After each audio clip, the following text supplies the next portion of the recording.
Magnus Carlsen is the current chess world champion and is widely considered to be one of, if not the best, chess player of all time. In fact, he's so good at chess that he's even won 125 games in a row without losing a single time. So what happens when a new contender steps up to the plate and gives Magnus Carlsen a run for his money? Judit Polgar is a Hungarian chess grandmaster who is widely regarded as the best female chess player of all time. In 1991, at the age of 15 years and 4 months, Polgar became the youngest grandmaster in history, breaking the record previously held by former world champion Bobby Fischer. While people debate whether Garry Kasparov or Magnus Carlsen is the greatest player of all time, Polgar is unquestionably the best woman to ever play the game. She's the only woman to have crossed the 2700 rating threshold that many consider as the Super GM distinction. And from the time she was 12, she was the top-ranked female player in the world for more than 26 years, all the way up to her retirement in 2014. So when she comes out of retirement for a showdown against the world chess champion Magnus Carlsen, it becomes clear that he has underestimated his opponent. This is a 3-minute blitz match,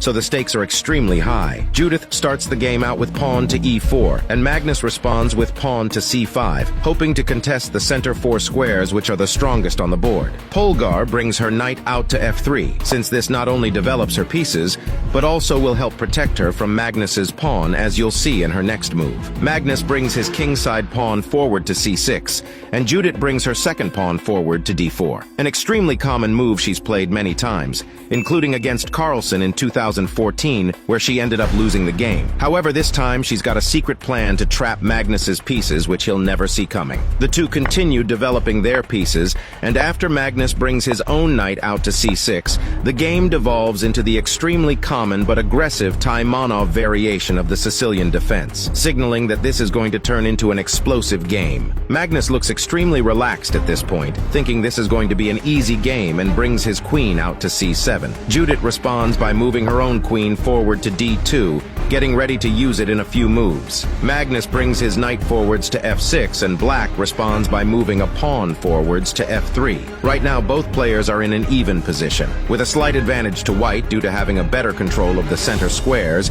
and also a better pawn structure, as the pawns on e4, f3, and g2 are all working together to defend each other. Magnus activates his bishop, moving it to e7, and Polgar castles, leaving her king in an extremely protected position. Both players move a pawn forward, and then the first exchange of minor pieces happens on d4, with Magnus choosing to exchange knights. This trade slightly favors Magnus since the white knight was in a better position, but only by a small margin. Magnus moves his light-squared bishop forward to b7, looking to launch an attack on the middle of the board, threatening the pawn on e4 with 2 separate pieces. Polgar pushes a pawn forwards, threatening Magnus's knight and forcing him to take the pawn on g4, which will result in the world champion having an extremely weak knight, as you're about to see. White moves rook to g1, an extremely good move, pushing the knight back even further and putting it on the edge of the board. You may have heard the expression, "Knights on the rim are grim." This is because once a knight is pushed to the edge of the board, the moves it can make are extremely limited, and this knight sitting on h6 is basically out of the game. Magnus even acknowledges the move in between moves. Yeah, it's a really bad knight. Little did everyone know, this was the beginning of the end for the world champion. Polgar takes 2 moves to get her light-squared bishop into the center of the board,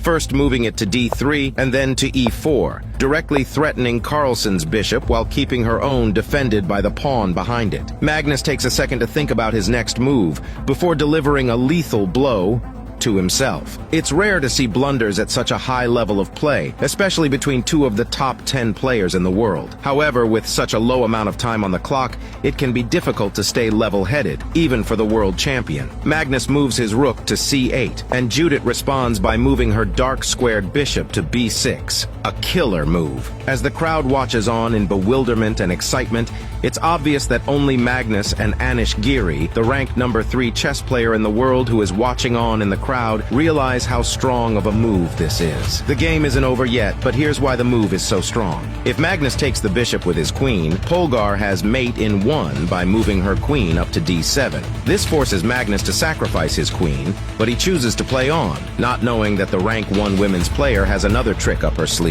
Carlsen trades with a bishop on e4, and his queen is taken by Polgar's bishop on c7. She moves her bishop over to d6, an extremely dangerous position as it's defended by the pawn pawn on e5. Magnus responds by moving his knight to f5, threatening to take. However, Polgar fortifies her position by moving a knight to e4. Unfortunately, being down a queen is too much, and Carlsen resigns the match, shaking hands with Polgar, who comes out of the match on top.